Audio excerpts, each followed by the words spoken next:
ಸರ್ಜಾ ಅವರ ಅಭಿಮಾನಿಗಳಿಗೆ ಒಂದು ಗುಡ್ ನ್ಯೂಸ್ ಅಂತಾನೆ ಹೇಳಬಹುದು. ಸಿನಿಮಾದಿಂದ ಮತ್ತೊಂದು ಬಿಗ್ಗೆಸ್ಟ್ ಅಪ್ಡೇಟ್ ಬರ್ತಾ ಇದೆ. ಗುರುವೇ ನೀ ನಾಟ ಬಲ್ಲವರು ಯಾರ್ಯಾರು ಇರಬಹುದು, ಅಣ್ತಮ್ಮ ಜೋಡಿತ್ತು ಕಣೋ ಹಾಡಿರಬಹುದು, ಈ ಎಲ್ಲಾ ಸಾಂಗ್ ಗಳು ಕೂಡ ನಮ್ಮ ಪ್ಲೇ ಲಿಸ್ಟ್ ನಲ್ಲಿ ಈಗಲೂ ಕೂಡ ಹಾಗೆ ಇದೆ. ಸಿನಿಮಾದ ಏನಾದ್ರೂ ಒಂದು ಅಪ್ಡೇಟ್ ಕೊಡ್ಲಿ ಅಂತ ಧ್ರುವ ಸರ್ಜಾ ಅವರ ಫ್ಯಾನ್ಸ್ ವೆಯ್ಟ್ ಮಾಡ್ತಾ ಇದ್ದಾರೆ. ಸೊ ಇದೇ ಮಾರ್ಚ್ 14ನೇ ತಾರೀಕು ಸರಿಯಾಗಿ 5:05 ಸಾಂಗ್ ರಿಲೀಸ್ ಆಗ್ತಾ ಇದೆ. ಸೊ ವೆಯ್ಟ್ ಮಾಡಿ ನೋಡೋಣ 14ನೇ ತಾರೀಕು ತನಕ. ಸೊ ಇವರ ಧ್ವನಿನಲ್ಲಿ ಕೆಡಿ ಸಿನಿಮಾದ ಹಾಡು ಬರ್ತಿದೆ. ಡ್ಯಾನ್ಸರ್ ನ ಬಾಲಿವುಡ್ ಇಂದ ಸ್ಯಾಂಡಲ್ವುಡ್ ಗೆ ಕರ್ಸಿರುವಂತದ್ದು. ಸಿಕ್ಕಾಪಟ್ಟೆ ಕ್ಯೂರಿಯಸ್ ಇಂದ ವೆಯ್ಟ್ ಮಾಡ್ತಾ ಇರುವಂತಹ ಸಾಂಗು. ಆತ್ಮೀಯ ಕನ್ನಡ ಪಿಕ್ಚರ್ ವೀಕ್ಷಕರಿಗೆ ನಮಸ್ಕಾರ, ನಾನು ಪಲ್ಲವಿ ಹಿಂರಾಜ್. ಧ್ರುವ ಸರ್ಜಾ ಅವರ ಅಭಿಮಾನಿಗಳಿಗೆ ಒಂದು ಗುಡ್ ನ್ಯೂಸ್ ಅಂತಾನೆ ಹೇಳಬಹುದು. ಕೆಡಿ ಸಿನಿಮಾ ಇದೇ ಏಪ್ರಿಲ್ 30ನೇ ತಾರೀಕು ಬಿಡುಗಡೆ ಆಗ್ತಾ ಇದೆ.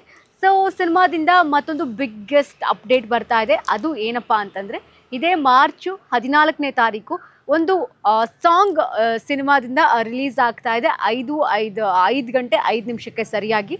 ಸೊ ಈ ಹಿಂದೆ ಕೆಡಿ ಸಿನಿಮಾದಿಂದ ಬಂದಿದ್ದಂತಹ ಸಾಂಗ್ಸ್ಗಳು ನಮಗೆ ಎಷ್ಟು ಇಷ್ಟ ಆಗಿತ್ತು. ಈಗಲೂ ನಮ್ಮ ಪ್ಲೇ ಲಿಸ್ಟ್ನಲ್ಲಿ ಅದೇ ಸಾಂಗ್ಸ್ಗಳಿದೆ ಅಲ್ವಾ.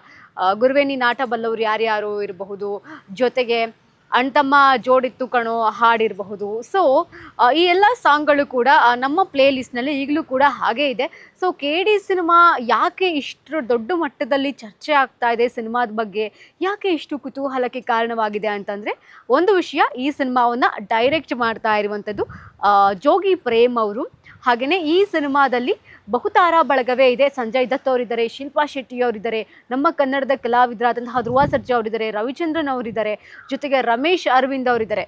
ಸೊ ಹೀಗಿರಬೇಕಾದ್ರೆ ಈ ಹಾಡು, ಈ ಸಿನಿಮಾ ಸಿಕ್ಕಾಪಟ್ಟೆ ಹೈಪನ್ನು ಕೂಡ ಕ್ರಿಯೇಟ್ ಮಾಡಿತ್ತು.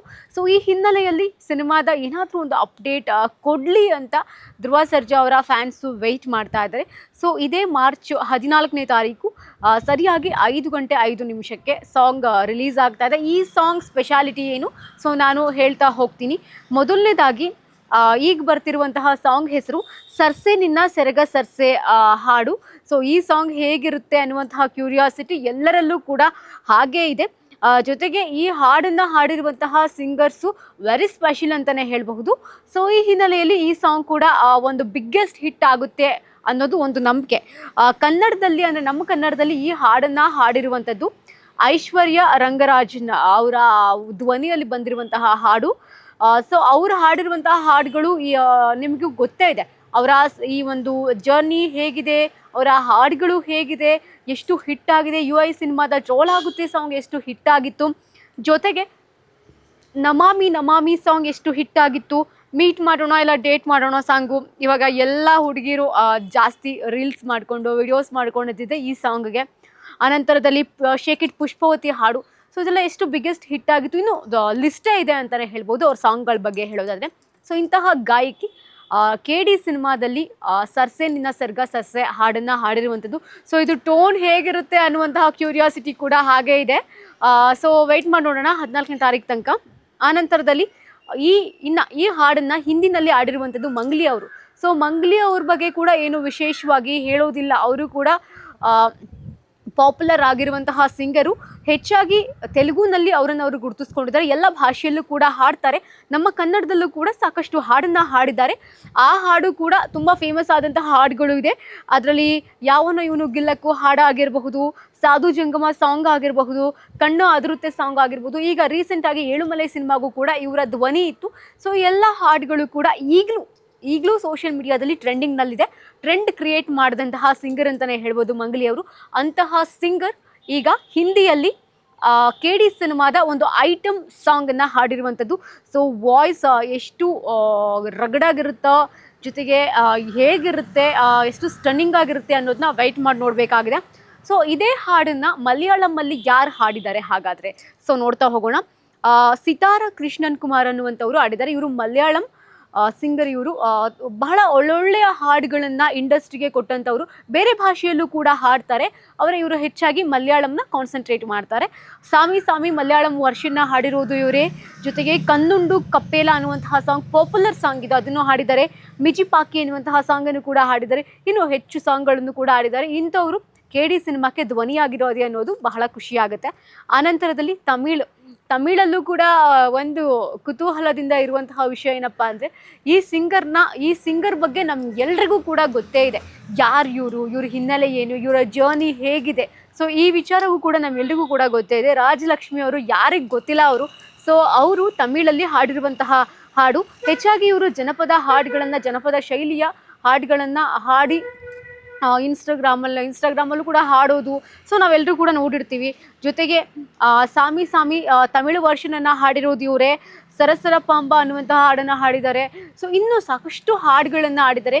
ಸೊ ಇವರ ಧ್ವನಿನಲ್ಲಿ KD ಸಿನಿಮಾದ ಹಾಡು ಬರ್ತಿದೆ. ಸೊ ಕ್ಯೂರಿಯಸ್ ಅಂತೂ ಇದ್ದೇ ಇದೆ.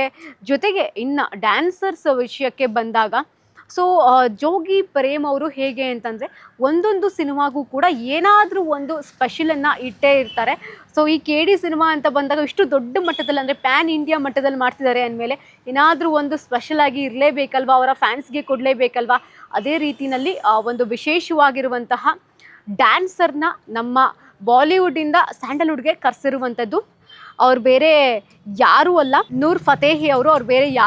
ನೂರ್ ಫತೇಹಿ ಅವರು. ಅವ್ರನ್ನ ನಮ್ಮ ಸ್ಯಾಂಡಲ್ವುಡ್ಗೆ ಕರೆಸಿ ಒಂದು ಅದ್ಭುತವಾಗಿರುವಂತಹ ಡ್ಯಾನ್ಸನ್ನು ಮಾಡಿಸಿದ್ದಾರೆ. ಈ ಹಿಂದೆ ಅವರ ಸಿನಿಮಾಗಳಲ್ಲಿ ಅಂತ ನೋಡೋದಾದರೆ ಸೇಸಮ ಬಾಗ್ಲು ತೆಗಿಯಮ್ಮ ಅನ್ನುವಂತಹ ಒಂದು ಹಾಡಿನಲ್ಲಿ, ಒಂದು ಐಟಮ್ ಡ್ಯಾನ್ಸ್ನಲ್ಲಿ ಸನ್ನಿ ಲಿಯೋನ್ ಅವ್ರನ್ನ ಕರೆಸಿರ್ತಾರೆ. ಆನಂತರ ಮೇಲುಕೋಟೆ ಹುಡುಗಿಯೊಬ್ಳು ಅನ್ನುವಂತಹ ಡ್ಯಾನ್ಸ್ನಲ್ಲೂ ಕೂಡ ಮಲ್ಲೇಶ್ ವಿಲ್ಸನ್ ಅವ್ರನ್ನ ಕರೆಸಿರ್ತಾರೆ. ಈಗ ನೂರ್ ಫತೇಹಿ ಅವ್ರನ್ನ ಕರೆಸಿದ್ದಾರೆ.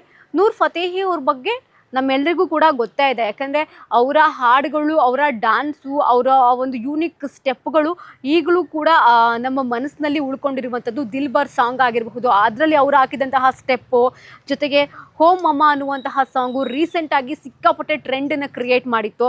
ಮರ್ಜಾವನ್ ಅನ್ನುವಂತಹ ಸಾಂಗು, ಇದು ಕೂಡ ಸೋಷಿಯಲ್ ಮೀಡಿಯಾದಲ್ಲಿ ಟ್ರೆಂಡನ್ನು ಕ್ರಿಯೇಟ್ ಮಾಡಿತ್ತು.